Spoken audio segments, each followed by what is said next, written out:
جی ناظرین السلام علیکم۔ آج بات کریں گے تین اہم موضوعات ہے۔ ایک تو ہے وہ یونائٹڈ عرب ایمریٹس یعنی یو اے ای سے جو پاکستانی شہریوں کو نکالا جا رہا ہے۔ بڑی بدقسمتی ہے کہ وہ مذہب اور عقیدے کے مذہب نہیں بلکہ عقیدے کی بنیاد پہ نکالا جا رہا ہے۔ اسی حوالے سے بات کریں گے کہ یہ کیوں اسپیشلی شیعہ جو پاکستانی ہے ان کو ٹارگٹ کیا جا رہا ہے، اور یہ ایک بہت میرے خیال میں خطرناک بات ہے۔ پاکستان میں کوئی شیعہ کوئی سنی سارے نہیں ہے بلکہ سارے مسلمان اور پاکستانی ہیں، تو اسی حوالے سے بات کریں گے کہ یہ کیوں ہو رہا ہے۔ دوسرا اہم بات جو ہے وہ یہ میران شاہ کے قریب جو درپخیل گاؤں ہے، وہاں پہ ملیٹنٹس یعنی دہشت گردوں اور جو مقامی قبائل ہیں ان کے درمیان کل اور پھر رات کو اور پھر صبح جو ہے آج صبح لڑائی رہی، اور بہت زیادہ اس میں نقصان بھی ہوا ہے، لیکن ریاست نے اسی حوالے سے کوئی کارروائی نہیں کی۔ تو ریاست کا کیا موقف ہے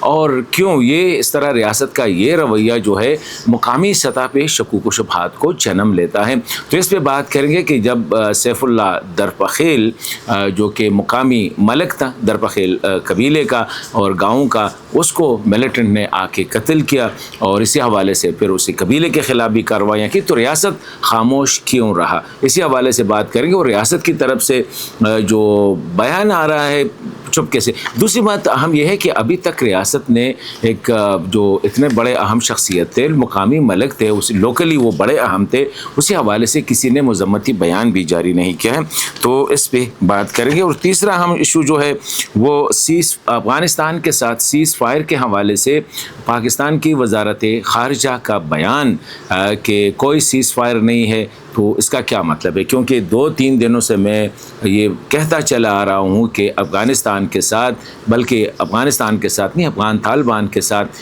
ایک بڑی جنگ کا امکان ہے۔ طالبان جو ہے جس سچویشن کو وہ ایک ٹینشن کو ڈائیورٹ کرنے کی کوشش کر رہے ہیں، لیکن یہ بیلٹ اپ ہو رہی ہے۔ اب فورن آفس کی طرف سے یہ بیان آنا کہ ہمارے ان کے ساتھ کوئی سیز فائر نہیں ہے، حالانکہ ہمیں تو پتہ تھا، اور ساتھ ہی یہ کہ آپریشن غضب للحق جو ہے وہ جاری ہے، پاز ہے، لیکن بند نہیں ہوا ہے، تو اس کا کیا مطلب ہے؟ کیونکہ ابھی تک پاکستان جو ایران اور امریکہ کے درمیان جو مذاکرات تھے اسی حوالے سے پاکستان کی انگیجمنٹ زیادہ تھی۔ پہلی بات جو ہے یہ یو اے ای سے جو شیعہ پاکستانی ہے ان کو نکالنے کے حوالے سے میرے خیال میں یہ ایک خطرناک ٹرینڈ ہے۔ یو اے ای ٹھیک ہے، اس وقت جو پاکستان سے وہ شاید ناراض ہوگا کہ پاکستان نے ایران کا ساتھ دیا ہے یا ساتھ نہیں دیا ہے، بلکہ کوشش کر رہا ہے کہ ایران کے خلاف ایک تو محاذ بڑھ نہ جائے، مطلب ہے کہ سارے عرب اس میں انگیج نہ ہو، اور اس جنگ کو بات چیت کے ذریعے اس کو حل کرے۔ پاکستان کا موقف یہی ہے۔ پھر پاکستان نے سعودی عرب، قطر اور یو اے ای ترکیہ وغیرہ کے ساتھ مل کے ایک کیمپین شروع کی کہ سیز فائر بھی ہو اور امریکہ اور ایران کے درمیان کسی نہ کسی سطح جو ہے جنگ کو ختم کر کے ایک ایگریمنٹ کی جا سکے۔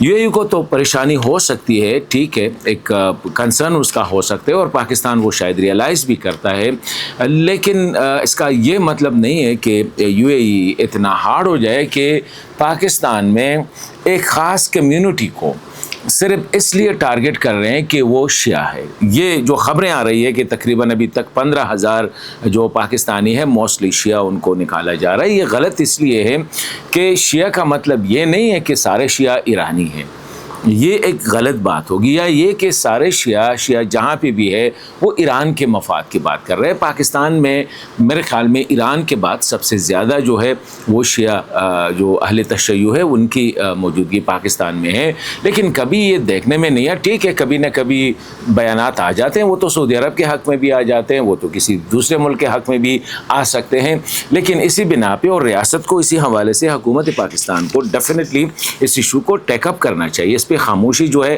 غلط ہوگی، کیونکہ خبریں یہ آ رہی ہے کہ نہ صرف ان کے ڈاکومنٹس کو جو ہے ختم کیا جا رہا ہے، ایلیمینیٹ کیا جا رہا ہے، بلکہ ان کے جو بینک اکاؤنٹس ہیں ان کو بھی منجمد کر رہے ہیں، اور ان کے جو اثاثے ہیں وہ بھی نہیں دے رہے، اور انتہائی ایک ایسی حرکت ہے جو کہ یو اے ای کے لیے نہیں کرنی چاہیے۔ پاکستان کے ساتھ آج تعلقات ٹھیک نہیں ہے، یہ حکومتوں کے تعلقات ہوتے ہیں، حکومت کے تعلقات آج ٹھیک نہیں، شاید کل پرسوں ٹھیک ہو جائے، لیکن عوام کے جو تعلقات ہیں یا نیشنز کے جو قوموں کے جو تعلقات ہیں وہ پرماننٹ ہوتے ہیں.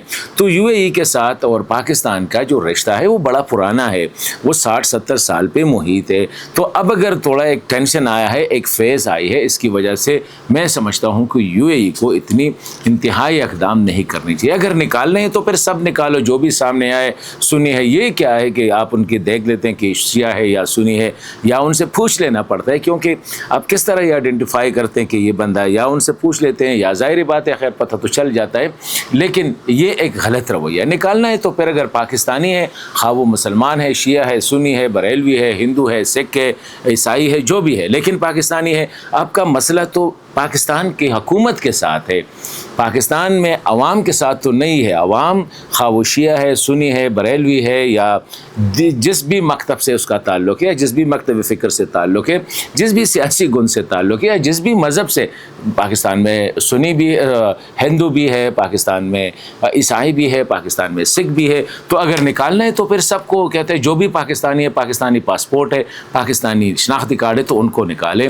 اسی طرح یہ رویہ جو ہے یو اے ای کے خلاف پاکستان میں ایک نفرت کو جنم دے سکتے ہیں, اور میں سمجھتا ہوں کہ حکومت پاکستان کو اس پہ غور کرنا چاہیے. ابھی آتے ہیں دوسرا مسئلہ.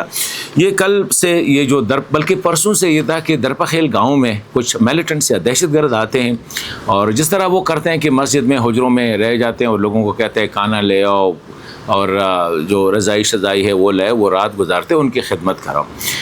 جب یہ آ گئے تو مقامی جو ملک تھا سیف اللہ درپخیل نے, اس نے کہا کہ آپ لوگوں کے ساتھ تو ہمارا ایک ایگریمنٹ ہو چکا ہے کہ آپ اس گاؤں نہیں آؤ گے. اب ان لوگوں نے کہا کہ نہیں ہم تو آ گئے ہیں, انہیں رات گزاری. صبح کہا کہ آپ کا جو ایگریمنٹ ہے وہ کسی اور گروپ کے ساتھ ہوا ہے. بھی ہمیں کیا پتہ ہے کہ کون سا گروپ ہے, لیکن میلیٹنٹ از اے میلیٹنٹ. اور صبح آ کے اس ملک صاحب کو گھر سے نکالا اور اس کو قتل کیا. اس کے بعد لڑائی شروع ہو گئی, اور اس میں ابھی تک جو جب میں جو ساری خبریں دیکھے تھے 7 کے قریب جو دہشت گرد وہ ہلاک ہوئے ہیں, اور 3 کے قریب مقامی قبائل شہید ہوئے ہیں. اور کچھ جو مقامی قبائل ہیں, انٹرسٹنگ بات یہ ہے کہ پھر میلیٹنٹس نے دیگر علاقوں میں جو ہے نا ناکے لگا کے لوگوں کے شناختی کارڈ چیک کر رہے تھے کہ درپخیل کون ہے اور درپخیل گاؤں سے کس کا تعلق ہے, اور ان کو پھر یرغمال بنا لیتے. یہ سارا قصہ تو ہو رہا تھا, مقامی قبائل کھڑے ہو گئے تھے. Where was the state? یہ ایک سوال ہے جو کہ مقامی لوگ کرتے ہیں کہ ریاست کہاں پہ تھی, کیونکہ اس سے یہ زیادہ سے زیادہ اگر میران شاہ سے یہ گاؤں 1 کلومیٹر پہ ہے یا 2 کلومیٹر پہ, تو اس کا مطلب یہ ہے کہ فورسز ور ڈپلائڈ ان میران شاہ, وہ بھی 1-2 کلومیٹر پہ ہیں. ہیلی کاپٹر تو ہو سکتا ہے اور دیگر ذرائع ہو سکتے ہیں, لیکن ریاست نہیں گئی ان کے پاس. یہ ایک سوال بنتا ہے کہ کیوں نہیں گئی ہے. کیا ریاست کا ایگریمنٹ ہے, سرنڈر کر چکی ہے؟ سوال تو لوگ کرتے ہیں یہ, کیا ریاست ان کے ساتھ کوئی ایگریمنٹ ہے یا کوئی سرنڈر ہو چکا ہے؟ ریاست کو تو چاہیے تھا کہ ادھر چلے جاتا. ابھی ریاست کی یہ بات جو بعض لوگ کرتے ہیں کہ وہ سارے ایک ہی جیسے ہیں, یہ کیسے ہو سکتا ہے؟ اگر کل اسلام آباد پہ کوئی حملہ کرے, اس نے پینٹ شرٹ پہنا ہوا ہو, تو ہم کہیں گے کہ یہ میں تو پتہ نہیں لگ رہا ہے کہ کون اسلام آباد کا ہے اور کون جو ہے باہر سے آ رہا ہے. تو میں سمجھتا ہوں کہ ریاست کو لوگوں کو کنونس کرنا ہوگا اسی حوالے سے کہ ریاست کیوں سامنے نہیں آئی, ریاست کی فورسز جو ہے کیوں عوام کی سپورٹ کے لیے وہاں پہ نہیں آئی, اور عوام خود جو ہے دہشت گردوں کے خلاف لڑ رہے تھے. کیونکہ یہ پھر جو سم ٹائم ہم یہ سنتے ہیں کہ مقامی لوگ ان کو سپورٹ کرتے ہیں, تو یہ بیانیہ غلط ہے. یہاں پہ تو مقامی لوگ ان کے خلاف لڑ رہے ہیں اور ریاست خاموش ہے. تو ایسے سوالات جو ہے یہ شکوک و شبہات کو جنم دیتے ہیں, اور میں سمجھتا ہوں کہ ریاست کو اسی حوالے سے اپنی پوزیشن عوام کو کلیئر کرنی چاہیے. یہ ایک پوائنٹ آف ویو ہے, اور اس پہ میرے خیال میں ریاست کو خاموش نہیں ہونا چاہیے. اہم بات جو ہے وہ تیسری اہم وہ افغانستان کے حوالے سے, اور وہ جو فورن آفس کے جو اسپوکس پرسن ہے طاہر اندرابی صاحب, اس نے کہا ہے کہ افغانستان کے ساتھ ہماری کوئی سیز فائر نہیں ہے. اس کا مطلب یہ ہے کہ ہماری لڑائی جاری ہے. ہم سیز فائر عید کے دنوں کے لیے تھے اور وہ ٹائم ختم ہو چکا ہے. اب آگے جا کے کسی بھی ٹائم جو ہے پاکستان جب چاہے فائر کھول سکتے ہیں, اور غضب للحق بھی وہ بھی آپریشن آنا ہے. اسی کنٹیکس میں کہا گیا ہے کہ باجوڑ میں جو ہو رہا ہے, کھرم میں جو جو ہو رہا ہے, وزیرستان میں جو ہو رہا ہے, جو cross border attacks, motor attacks جو ہے وہ فائر ہوتے ہیں, اسی حوالے سے یہ بات کی گئی ہے. اور یہ ایک پیغام ہے افغان طالبان کے لیے, کیونکہ میں اکثر یہ کہتا چلا آ رہا ہوں کہ آگے پاکستان اگر ایران اور امریکہ سے تھوڑا سا ریلیف مل گیا, ان کو اسپیس مل گیا, تو افغان فرنٹ جو ہے یہ اس کے حوالے سے فیصلے کچھ کرنے ہوں گے, بلکہ ہو چکے ہیں کہ کس طرح طالبان کے ساتھ ہینڈل کرنا پڑے گا یا کس طرح طالبان کو ہینڈل کریں گے. تو یہ تین موضوعات ہیں اور میرے خیال میں تینوں اگر ہم دیکھیں اسی حوالے سے کافی اہم